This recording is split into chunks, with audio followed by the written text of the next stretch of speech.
Okay, I'm gonna try this video now for the 5th time. Every time I do it, it doesn't record. I do the entire speech and then I find out that it has cut off after like 5 minutes. So hopefully it'll work this time. Okay, radical constructivism for the 5th time. At first I didn't really know what the difference between, or what the word radical really meant in the idea of radical constructivism. I thought that radical meant that it was radically different than traditional constructivism, but what I really found out after reading is that really it's not too much different than constructivism. It's just a different flavor, as we've discussed before, and that the real difference is the real difference between traditional ways of teaching and radical constructivism. So what I'm going to try to do is try to go over a few of the key points of constructivism, show how they apply a little bit, and give a few examples along the way. One of the first key points is that radical construction is the idea that knowledge is built. That's one of the key points of constructivism in general, is the fact that that knowledge is built by the learner. And in the school example, states that knowledge isn't transmitted by the teacher, but it's constructed by the individual learner, that learning is an active process and that it's a rational, self-made process. Radical constructivism also, the believers of radical constructivism really are anti-realist, as opposed to being realist. In the whole mind world discussion, the analogy that we've used, radical constructivism has completely dismisses the world in the equation. They really just think about the mind as itself. They say that there is no capital T truth, there is no overarching truth, and that the truth is only what the individual person makes of it. Which gets me into the next point of knowledge being subjective. Knowledge is an interpretation of the individual's experiences.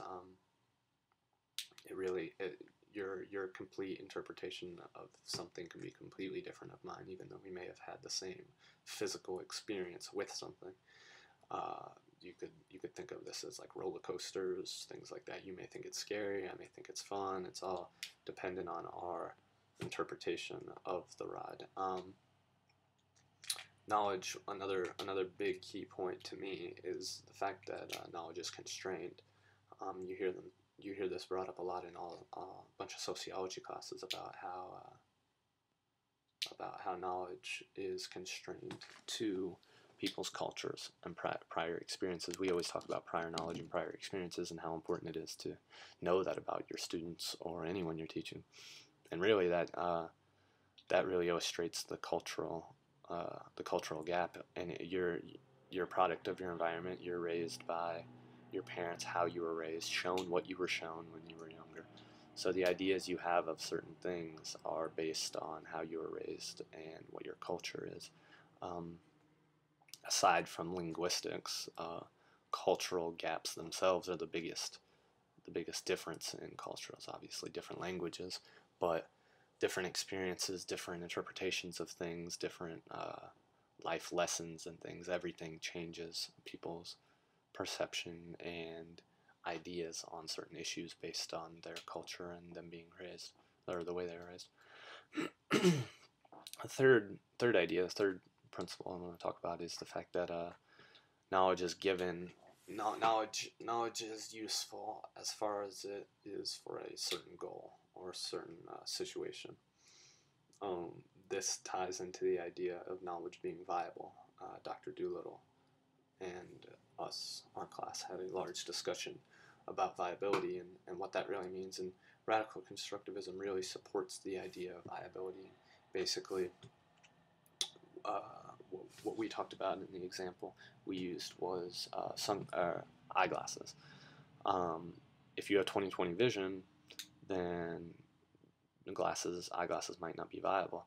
If your vision's a little bit worse and you pick up someone's glasses who really has a hard time seeing, the glasses might not be viable for you either. That's not to say that they aren't glasses. You may dismiss the idea that they are glasses because they're not viable to you, but they might be viable to someone else. If they're your glasses, they're viable to you. They function to you. It really states that everything is only used for everything is only good for its intended purpose to that individual, not in general over time and space. We use the example of a car and a horse getting from point A to point B. They're both viable modes of transportation. But when you take into context time and space, how long it takes you to get somewhere with a horse, you can say that a horse is less viable of an option as a car. The idea of viability also hints at evolution. It starts to hint at evolution a little bit when you think of survival of the fittest.